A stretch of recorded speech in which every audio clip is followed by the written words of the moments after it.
अभी ज्यादा वक्त नहीं हुआ जब हमें 24 घंटे बिजली की आदत नहीं थी। लाइट जैसे आती थी चली भी जाती थी, बस अपने यहाँ बत्ती गुल हो इसमें हमारा मन नहीं भरता था। इसलिए हम बाहर निकलते थे और चेक करते थे कि पूरे मोहल्ले की गई है कि नहीं। लाइट जितनी देर के लिए जाती थी उससे हम अंदाजा लगाते थे कि उसके जाने का कारण क्या हो सकता है। ये मैं देहात की बात कर रहा हूँ, दिल्ली विल्ली की नहीं। 1-2 घंटे का मतलब आम कटौती, जिसके लिए बिजली विभाग को कोई स्पष्टीकरण देना ही नहीं पड़ेगा। 2 से 3 घंटे अगर हो रहे हैं इसका मतलब मेंटेनेंस चल रहा है। यह भी अपनी जगह जायज है। इससे जब ज्यादा होता था तब जाकर ये मालूम किया जाता था कि कुछ बड़ा हुआ है क्या, माने ट्रांसफार्मर जलने जैसा कुछ हुआ है या और कोई बड़ी दिक्कत आई है। जितनी बड़ी समस्या उतना ज्यादा धीरज अपने अंदर उतार कर बिजली का इंतजार करते थे, तारे गिनते थे। अब ट्रांसफार्मर जलने का तो फिर भी ठीक है, क्या हो अगर बिजली घर में बिजली ही ना बने क्योंकि कोयला ही खत्म है, हो जाएगी ना बहुत बड़ी समस्या। नमस्कार, मैं हूं निखिल और आप देख रहे हैं दी ललन टॉप शो। और आज बड़ी खबर में आपको यही बताएंगे कि वाकई हमारे देश में कोयले से चलने वाले बिजली घरों के पास कोयले का स्टॉक खत्म होता जा रहा है, और अगर वाकई ऐसा है तो सरकार इसे रोकने के लिए क्या कदम उठा सकती है। लेकिन उससे पहले हमारी खास पेशकश क्या हाल है यूपी का एक छोटा सा हिस्सा पेश है। भाई क्या नाम है? पंकज प्रकाश। देखिए, फर्रुखाबाद से निकलकर कन्नौज अलग हुआ। आज कन्नौज की स्थिति बहुत सुधर गई, लेकिन यहाँ पर सिर्फ नेता जो हैं राजनीति कर। देखिए, फर्रुखाबाद का जो गंगा एक्सप्रेस वे है, यहाँ पर शाहजहाँपुर का कोई नाम निशान नहीं था, और इस पोस्ट को लेकर यहाँ के जनप्रतिनिधियों ने खूब नेतानगरी करी, खूब पोस्ट वायरल करी। बदायूं से फर्रुखाबाद, फिर हरदोई, का कोई नाम निशान नहीं था इसमें। ये सर एक वर्ष पहले हमारे मुख्यमंत्री जी, ये माननीय मुख्यमंत्री जी की है, यूपी ने डाला था। जो डीपीआर बना था जिसके आधार पे गंगा एक्सप्रेस वे बनना था। एक सेकंड, हाँ सोशल मीडिया एक सेकंड ये देखिएगा, अरे रुक जाओ गुरु। ये देखिए, ये हाँ, बड़ा चंचल फोन है आपका। ये मेरठ, हापुड़, संभल, बदायूं, फर्रुखाबाद, हरदोई, उन्नाव, रायबरेली, प्रतापगढ़, प्रयागराज। ये मुख्यमंत्री जी की एक मुख्यमंत्री जी का है, दूसरा ये इनके पार्टी के सोशल मीडिया पर अपने खूब इसका प्रचार किया। पार्टी के प्रमुख हैं स्वतंत्र देव सिंह, इनका भी वही है, ठीक है ना। ये हमारे यहाँ के विधायक जी हैं। विधायक फर्रुखाबाद 1 वर्ष पहले उन्होंने डाला। एक सेकंड, ये नेताजी बता रहे थे कि मिट्टी में। एक सेकंड, ये देखिए, ये सदर विधायक का है। हाँ, फर्रुखाबाद का मान सम्मान बढ़ाने के लिए माननीय योगी जी को बहुत बहुत धन्यवाद। इन लोगों ने बनाया। अगर आप ये भाषा नहीं, ये भाषा नहीं, ये भाषा नहीं, ये भाषा नहीं, ये भाषा नहीं, ये भाषा नहीं, ये भाषा नहीं। मैं 10,000 बार यही बोलूंगा, असंसदीय भाषा का प्रयोग नहीं कर सकते हैं। ऐसा है, इन लोगों ने असंसदीय, आप गलत भाषा बोले हैं। सौरभ भैया, आप कुछ बोलोगे, दूसरा कोई और भाषा बोलेगा। आप अपनी बात सब रखना, मैंने दिखाई ना। भाषा ठीक है सर, आप अपने सहयोगी को पहले बोलिए भाषा ठीक नहीं। हाँ देखो, भाषा जो है, भाषा ठीक नहीं। अब हमें बीप लगाना पड़ेगा, हमारी चीज में बीपी लगाते रहे। अच्छा सुनिएगा, ऐसा है, सुन लिए भैया ऐसा जी की बहुत कि जब इन लोगों ने शुरुआत में डीपीआर बना, माननीय मुख्यमंत्री जी ने सबसे पहले डाला। हमारे यहाँ के चारों जनप्रतिनिधियों ने और सांसद 5 और पार्टी के जितने भी जिला अध्यक्ष थे, सबने श्रेय लिया। सबने श्रेय ये लिया कि फर्रुखाबाद से गंगा एक्सप्रेस में निकालना पाने में क्या सफाई दे रहे हैं? भागीरथ प्रयास किया। इन्होंने केवल उसकी रखवाली क्या कह रहे हैं? बालू है इसलिए नहीं, दे रहे हैं कि जो पूछता बालू भी है इसलिए यहाँ पर एक्सप्रेस वे का निर्माण नहीं हो सकता है। यहाँ के हाँ जी, क्या नाम है? अंकुर मिश्रा। एक्सप्रेस वे के लिए भाजपा नेता है। एक्सप्रेस वे के लिए केवल भ्रम फैलाया जा रहा है। अगर फर्रुखाबाद से 22 किलोमीटर दूर है तो शाहजहाँपुर से भी 21 किलोमीटर दूर है। हरदोई सीमा से 42 किलोमीटर दूर है। हरदोई सीमा से 42 किलोमीटर दूर है, किसी भी जनपद से अंदर होकर नहीं गया है, तो फिर यहाँ फर्रुखाबाद कैसे हो सकता है? अगर आप इस रिपोर्ट को पूरा देखना चाहते हैं तो आपको जाना होगा हमारे नए YouTube channel Lalan top UP पर। वहां आपको सौरभ द्विवेदी पूछते मिलेंगे क्या हाल है यूपी। उत्तर प्रदेश चुनाव से जुड़ी हमारी पूरी कवरेज आपको मिलेगी और मिलेंगे मजेदार व्लॉग्स। अगर आप हमारी कवरेज से जुड़ना भी चाहते हैं तो हमें मेल कर सकते हैं lt.chunav@gmail.com पर। अब चलते हैं दिन की सुर्खियों की तरफ। पहली सुर्खी लखीमपुर खीरी से है। 3 अक्टूबर को ही हिंसा के बाद गिरफ्तार आशीष मिश्रा उर्फ मोनू आज यूपी पुलिस द्वारा सीजेएम कोर्ट में पेश किया गया।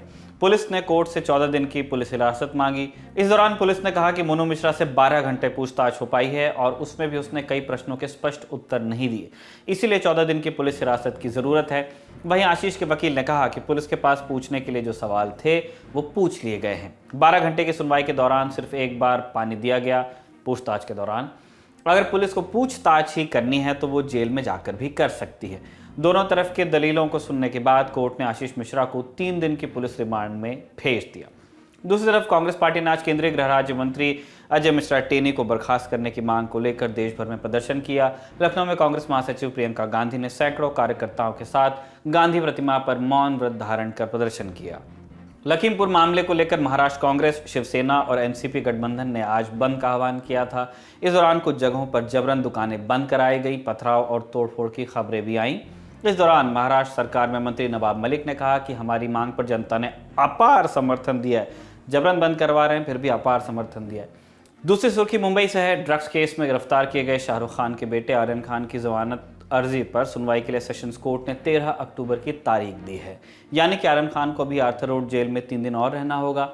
आज जमानत अर्जी पर सुनवाई के दौरान एनसीबी ने जवाब दाखिल करने के लिए 1 हफ्ते के समय की मांग की। एनसीबी की ओर से कोर्ट में आए स्पेशल पब्लिक प्रोसिक्यूटर एएम चिमाड़कर ने कहा कि मामले की तहकीकात चल रही है, सबूत इकट्ठे किए जा रहे हैं। ऐसे में एनसीबी को अपना जवाब फाइल करने में कम से कम 1 हफ्ते का समय लग सकता है। चिमाड़कर ने यह भी जोड़ा कि उनके पास जवाब फाइल करने के लिए सिर्फ आर्यन का ही मामला नहीं है, तमाम अन्य केसेस भी हैं, इसीलिए एजेंसी को समय चाहिए।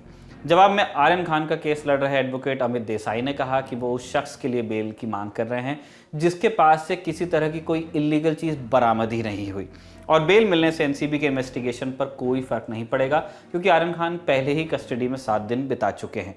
दोनों पक्षों की दलीलें सुनने के बाद जज वीवी पाटिल ने कहा कि इस मामले की अगली सुनवाई 13 अक्टूबर को होगी। आखिरी सुर्खी कश्मीर से है। पुंछ सेक्टर में लाइन ऑफ कंट्रोल यानी नियंत्रण रेखा के पास घुसपैठ रोकने की कोशिश के दौरान भारतीय सेना के 4 जवान और 1 जेसीओ वीर गति को प्राप्त हो गए। इंडिया टुडे को प्राप्त खबर के मुताबिक आतंकवादियों की मौजूदगी की खुफिया सूचना मिलने के बाद तड़के सुरनकोट के नज़दीक एक गांव में अभियान शुरू किया गया था। सर्च ऑपरेशन के दौरान आतंकवादियों ने सुरक्षा बलों पर भारी गोलीबारी करना शुरू कर दी, जिसमें 1 जेसीओ और 4 जवान गंभीर रूप से घायल हुए। इन्हें अस्पताल ले जाया गया जहां इन लोगों को बचाया नहीं जा सका।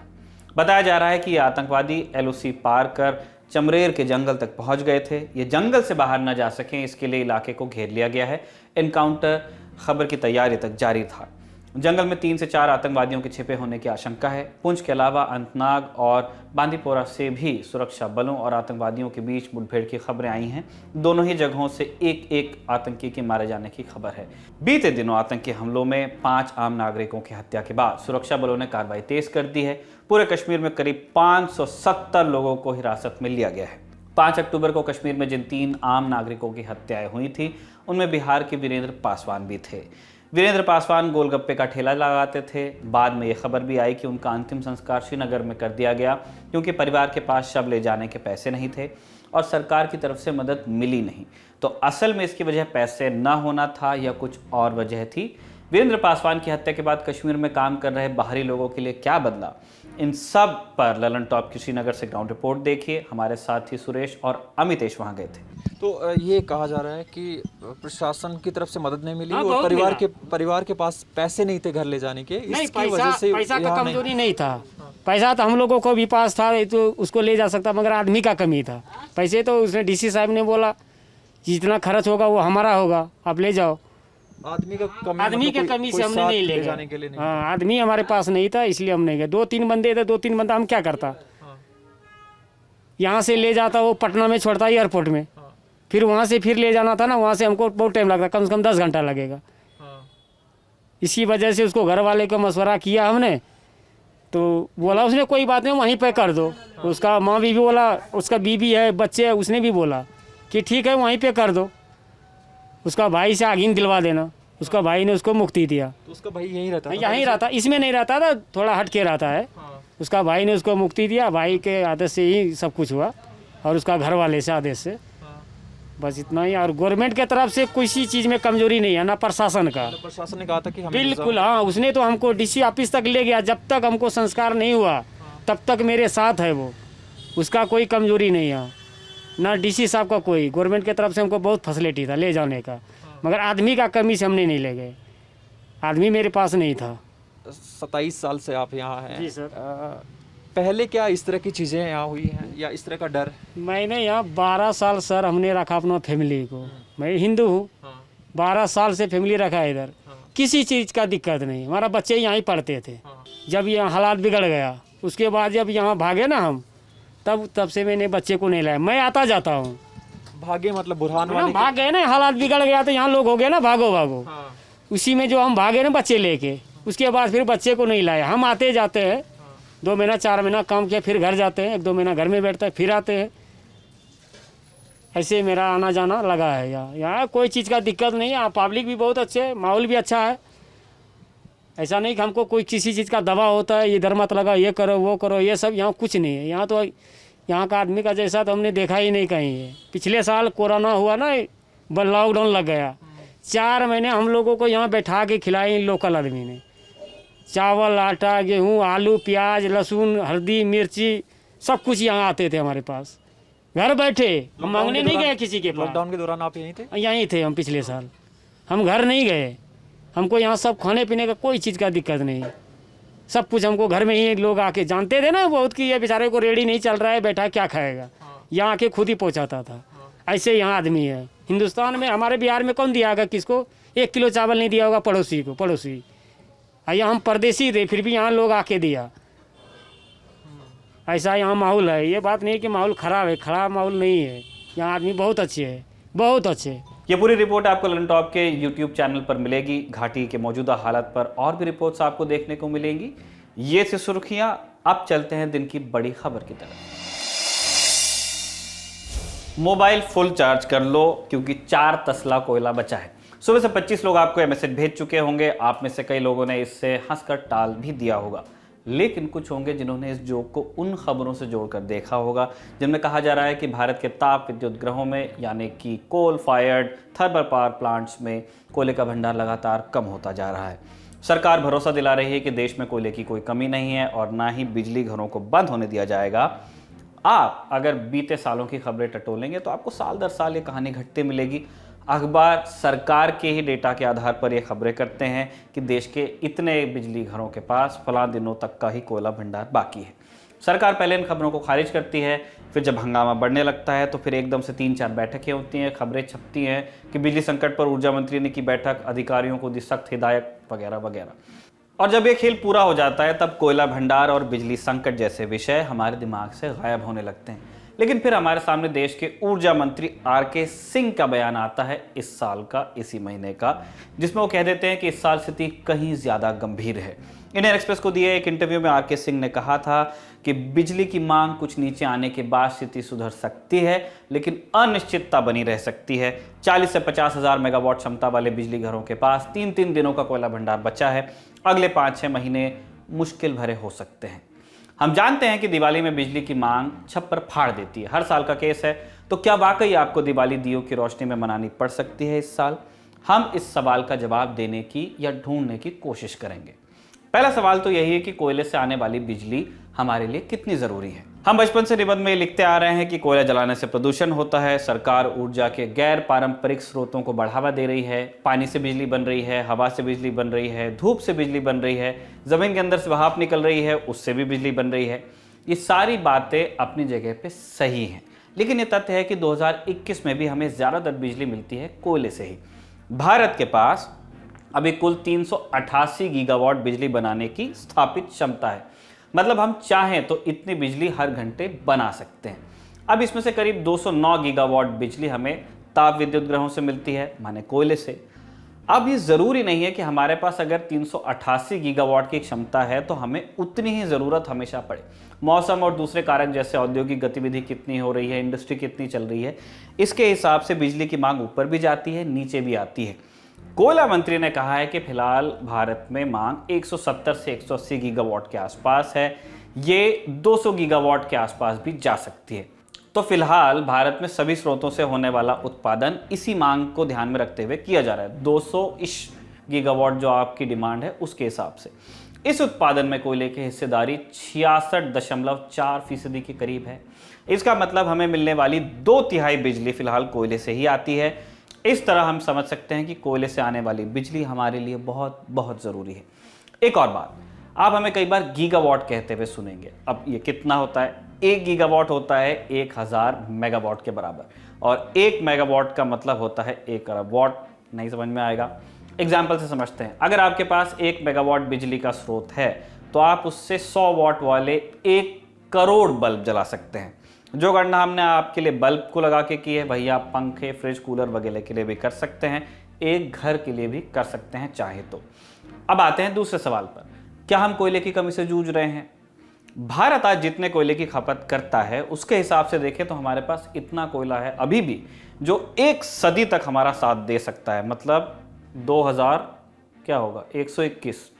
फिर दुनिया में दूसरी जगह भी कोयला है, वहां से भी हम चाहें तो खरीद सकते हैं, इंपोर्ट कर सकते हैं। तो ये संकट कोयले की कमी का नहीं है, ये संकट है कोयले की आपूर्ति में कमी का।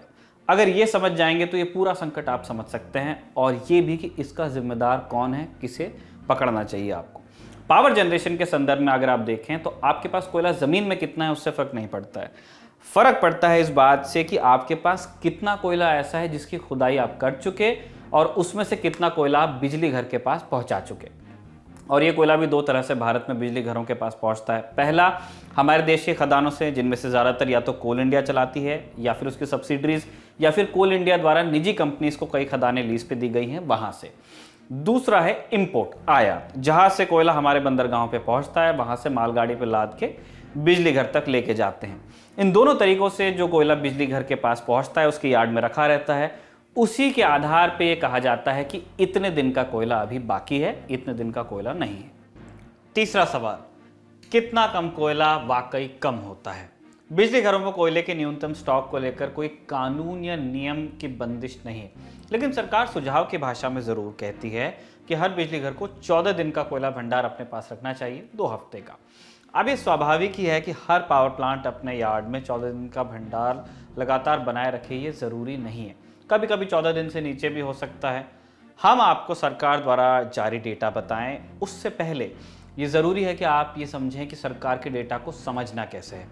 सरकार 134 ताप विद्युत ग्रहों के यानी कोल फायर्ड पावर प्लांट्स के कोल स्टॉक की लगातार मॉनिटरिंग करती है और इनके रोज़ाना स्टॉक की जानकारी पब्लिक करती है।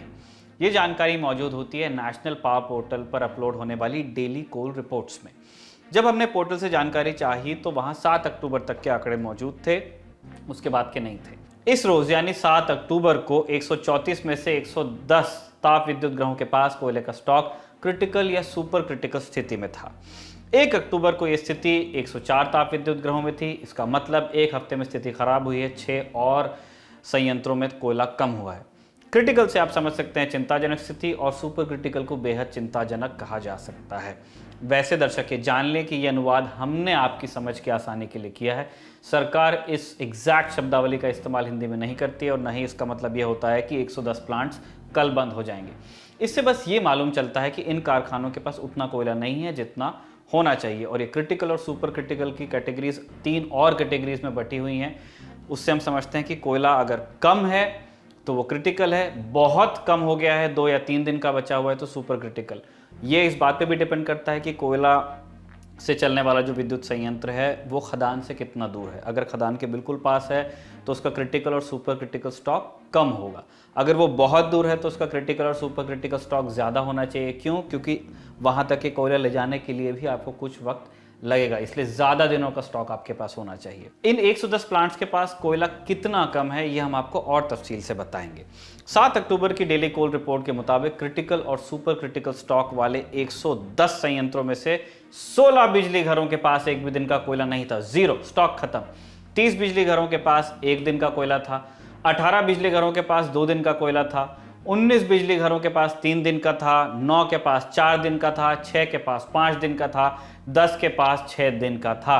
सिर्फ ऐसे 2 प्लांट्स थे पूरे 110 में से जिनके पास 7 या 8 दिन का कोयला था। ये हम सुपर क्रिटिकल और क्रिटिकल जहां पे स्थिति थी उन 110 प्लांट्स में से आपको बता रहे हैं। इसे आप ऐसे भी समझ सकते हैं कि भारत में 136 गीगावाट से भी अधिक बिजली बनाने वाले बिजली घरों के पास ज़रूरत से कम कोयला था, और 16,880 मेगावाट बना सकने वाले बिजली घरों के पास कोयला था ही नहीं। 7 अक्टूबर की बात है। अगर कोयला मंत्री के बयान पे जाएं कि 200 गीगावाट की मांग हो सकती है, तो बिना पावर एक्सपर्ट हुए भी आप समझ सकते हैं कि 136 गीगावाट बना रहे बिजली संयंत्रों के पास ज़रूरत से कम कोयला होने का मतलब क्या है।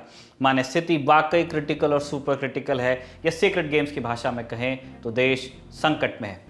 चौथे सवाल पे आते हैं, ये कमी कैसे आई? अब इसके बहुत सारे कारण हैं। हम आपको पहले ही बता चुके हैं कि सभी पावर प्लांट्स 14 दिन का स्टॉक रखें ये ज़रूरी नहीं। फिर मानसून के वक्त चूंकि बारिश होती है उससे कोयले के उत्पादन पर असर पड़ता है, क्योंकि बारिश का पानी खदानों में बहने लगता है, उत्पादन को अफेक्ट करता है। ये बात सही है कि खदानें बारिश में भी काम करती हैं, लेकिन वो गर्मी या सर्दी जितना उत्पादन नहीं कर पाती हैं। इसीलिए मानसून और मानसून के तुरंत बाद अक्सर बिजली घरों के पास कोयले का स्टॉक कुछ कम होता है। पिछले सालों के रिपोर्ट्स में भी आप ये देख लेंगे, लेकिन ये बहुत कम न होने पाए, इसके लिए आमतौर पर सरकारें अप्रैल और मई के महीने में कोयले का उत्पादन बढ़ाने लगती हैं। और ये उत्पादन ये देखते हुए बढ़ाया जाता है कि मानसून और उसके बाद के महीनों में आपको कितनी बिजली की ज़रूरत पड़ सकती है। इस हिसाब से कोयला उत्पादन की योजना बनाई जाती है। इस बार सरकार ये करने में चूक गई। सरकार ये अच्छी तरह एंटिसिपेट नहीं कर पाई कि जब कोविड लॉकडाउन के बाद में औद्योगिक गतिविधि दोबारा शुरू होगी, इंडस्ट्रियल डिमांड जो है बिजली की वो ऊपर जाएगी, तब उसे कितनी बिजली की ज़रूरत पड़ेगी और इस बिजली की ज़रूरत को पूरा करने के लिए उसे कितने उत्पादन की ज़रूरत होगी। इस साल एक नई चीज़ और हुई, ये कि भारत के जिन इलाकों में ज़्यादातर कोयला खदानें बहुत जगह हैं, लेकिन जहाँ से ज़्यादा प्रोडक्शन आपका होता है वहाँ सितंबर के महीने में खूब बारिश हुई है। मिसाल के लिए पूर्वी मध्य प्रदेश, छत्तीसगढ़ और झारखंड जो आपका कोल बेल्ट है। इससे ये हुआ कि कोयले की सप्लाई में जो सुधार सितंबर में ही आना चाहिए था उसमें थोड़ी सी देर हो गई। कोयले के आयात को लेकर भी ऐसी ही चीज़ हुई है। भारत में ऐसे बिजली घर हैं जो आयातित कोयले पर निर्भर हैं, जैसे गुजरात में मुंद्रा पोर्ट के पास टाटा और अडानी के बिजली घर हैं। लेकिन इस तरह के बिजली घर तभी सुचारू तरीके से चल सकते हैं जब इन्हें सस्ता कोयला मिलता रहे। लॉकडाउन खत्म होने के बाद चीन में बिजली की मांग बढ़ी है और कोयले की भी, तो चीन दुनिया भर से कोयला खरीद रहा है और चूंकि चीन अमीर मुल्क है वो इसे अच्छी खासी कीमत पर खरीद रहा है। पिछले दिनों के औसत से तकरीबन 2.5 से 3 गुना, $60 के आसपास रेट था एक टन का। चीन $160 तक के दे के कोयला उठा रहा है पूरे दुनिया से। भारत जैसे देश इतने शॉर्ट नोटिस पर और इतने ऊंचे दामों पर कोयला नहीं खरीद सकते हैं। इससे ज़्यादा मामला ये इस बारे में है कि खरीदना हम चाहते नहीं हैं, क्योंकि अपने पास पैसा कम है चीन से। यही चीज़ गैस को लेकर भी है। भारत में कई बिजली घर ऐसे हैं जो गैस से चलाए जा सकते हैं, लेकिन क्योंकि नेचुरल गैस की कीमतें भी आसमान पर हैं, हम इन्हें चलाने से बचते हैं। चला सकते हैं ज़रूरत पड़ने पे, लेकिन हमारी कोशिश ये होती है कि बहुत ज़्यादा ज़रूरत हो तभी इन्हें चालू किया जाए। तो इस तरह से हमारे पास कोयला कम हुआ, हम बाहर से उसे खरीदने की स्थिति में नहीं रहे और हम गैस से चलने वाले बिजली घर भी नहीं चलाना चाहते। इस तरह ये संकट का निर्माण हुआ। 5वां सवाल कि सरकार क्या कर रही है, इस सवाल का जवाब हमारे पास भी नहीं है, पूरा तो नहीं है। हम भी यही सोच रहे हैं कि सरकार कर क्या रही है। हमने जो स्टॉक के आंकड़े आपको बताए वो 7 अक्टूबर के हैं और जब इस बुलेटिन को रिकॉर्ड किया जा रहा है तारीख आ गई है 11 अक्टूबर, शाम हो गई है। भारत जितने बड़े देश के कोने कोने में पसरे पावर प्लांट्स के स्टॉक से आंकड़े जुटाना एक मुश्किल काम है और ये समझने वाली बात है कि आपको 11 तारीख को ही खड़े पैर 11 तारीख के फिगर्स नहीं मिल पाएंगे। कुछ डिले एक्सपेक्टेड है, थोड़े दिन बाद आंकड़े आएंगे। लेकिन जब पूरे देश में इस बात को लेकर असहजता है, लोग पूछ रहे हैं बार बार कि बत्ती गुल तो नहीं हो जाएगी, तो क्या सरकार का ये दायित्व नहीं है कि वो लोगों में भरोसा पैदा करने के लिए थोड़ी तेज़ी से इन रिपोर्ट्स को अपडेट करे ताकि लोग उन्हें देखकर संतुष्ट हो सके। सरकार 10 अक्टूबर को एक प्रेस रिलीज निकालती है और कहती है कि देश में बिजली घरों में 75 लाख टन कोयला मौजूद है, जो 4 दिनों के लिए काफ़ी है। सरकार ये भी कहती है कि कोल इंडिया के पास 400 लाख टन कोयला मौजूद है। सरकार ये भी कह रही है कि इस साल कोयले से बिजली का उत्पादन उसने 24% बढ़ाया है। सरकार ये मान जरूर रही है अपने प्रेस रिलीज में कि 18.5 लाख टन कोयले की जरूरत पड़ती है रोज, लेकिन पहुंच रहा है फिलहाल 17.5 लाख टन। अब इस शॉर्टफॉल का कारण सरकार ने मानसून और मानसून के देर तक चलने को बताया है उसके कोल बेल्ट्स में। सरकार ये भी कह रही है कि कोल इंडिया 14 लाख टन कोयले की रोजाना सप्लाई कर रही थी, बढ़ाकर 15 लाख टन कर चुकी है और इस महीने के अंत तक वो 16 लाख टन तक के ले जाएगी उसे और 16 से ऊपर भी जा सकता है। दूसरे स्रोतों से 3 लाख टन कोयला और सरकार जुटा रही है। तो सरकार के गणित के हिसाब से 18.5 लाख टन की ज़रूरत है और वो इस महीने के अंत तक 19 लाख टन सप्लाई करने की स्थिति में होगी, यह दावा कर रही है प्रेस रिलीज में। वैसे हम दर्शकों को ये भी बताना चाहते हैं कि दिवाली के आसपास बिजली की मांग हमारे देश में पीक करती है। सवाल है कि क्या तब 18.5 लाख टन वाले आंकड़े में भी संशोधन की ज़रूरत होगी। वैसे सरकार ने कोयला कंपनियों को उत्पादन बढ़ाने को कह दिया है। ऊर्जा मंत्री कह रहे हैं कि वो कोयला खदानों की अनुमति के लिए पर्यावरण मंत्रालय से बात कर रहे हैं। तो सरकार कोयले के बेहतर मैनेजमेंट की बात कर रही है, लेकिन क्या सरकार वाकई कोयले की बेहतर मैनेजर है? 1972-73 के दौरान अच्छा, जो उस समय की सरकार थी उसने नेशनलाइज कर दिया था। जितने भी कोल माइंस है, कोयला की खदान है, उसको 2072 में 2073 में उसको नेशनलाइज कर दिया गया। उसको डीनेशनलाइज किया गया है 2018 में, 3 साल पहले जी 2018 के बाद में प्राइवेट सेक्टर यहाँ पे भी बहुत ज्यादा बेहतरीन तरीके से एंट्री करती है। पिछले साल जब ऑक्शन किया गया था, लगभग 50 कोल ब्लॉक का, जहां तक मुझे ध्यान में है, वो ऑक्शन हुआ और लगभग 40 से 45 कोल ब्लॉक प्राइवेट सेक्टर के अंदर में। वादा क्या था उसमें? वादा ये था कि हमारा एक पोटेंशियल है हर रोज का माइन करने का, वो पोटेंशियल आपका लगभग प्राइवेट सेक्टर भी आपकी करेगी। एफिशिएंट है, एफिशिएंसी का आर्गुमेंट यहाँ पे भी आता है। लेकिन ये पाया गया कि जो माइन करने का रफ्तार प्राइवेट सेक्टर कंपनीज का है, अब वो जानबूझ करके है या फिर वो उनका लिमिटेशन है, वो पता नहीं, वो इन्वेस्टिगेशन सरकार को करना चाहिए। लेकिन वो 1/3 भी नहीं कर पाई। जब वो प्राइवेट सेक्टर से पब्लिक सेक्टर में हुआ करता था तो हमारी आपूर्ति में इस तरह का झंझट नहीं था। तो एक कारण ये नीतिगत परिवर्तन जो हुआ है वो भी है। बहुत सारे लोग ये आर्गुमेंट दे रहे हैं कि हम लोगों को फोकस करना चाहिए, हमारे लिए वेकअप कॉल है, हमें फोकस करना चाहिए रिन्यूएबल एनर्जी के लिए, कोयले पे हम लोग इतना निर्भर नहीं रह सकते हैं। ये सारी चीजें लॉन्ग टर्म में बहुत लंबे समय में हम लोग कर सकते हैं और वो बहुत जरूरी भी है। लेकिन शॉर्ट रन में जो समस्या की जड़ है वो कुछ और है, क्योंकि हमारे पास में आज की तारीख में भी हम आयात नहीं करते हैं कोयले को, पूरी तरह से हम आत्मनिर्भर हैं इस मामले में। और वो होने के बावजूद जितना भी 70% का मैंने बताया आपको कि पावर सेक्टर में कोयले से ही उत्पादन होता है, तो इस पूरी चीज के अंदर में जो नीतिगत परिवर्तन है वो भी हमें देखना पड़ेगा कि प्राइवेट सेक्टर आने के बाद आखिर उसने कम क्यों कर दिया अपना उत्पादन।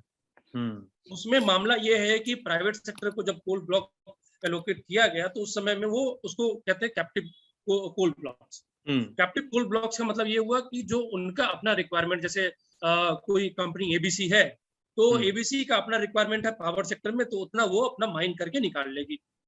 अब उनका जो मार्केट शेयर है पावर सेक्टर के अंदर में वो उतना अगर नहीं एक्सपेंड होता है तो यहाँ पे भी प्रभावित होगा माइनिंग का भी।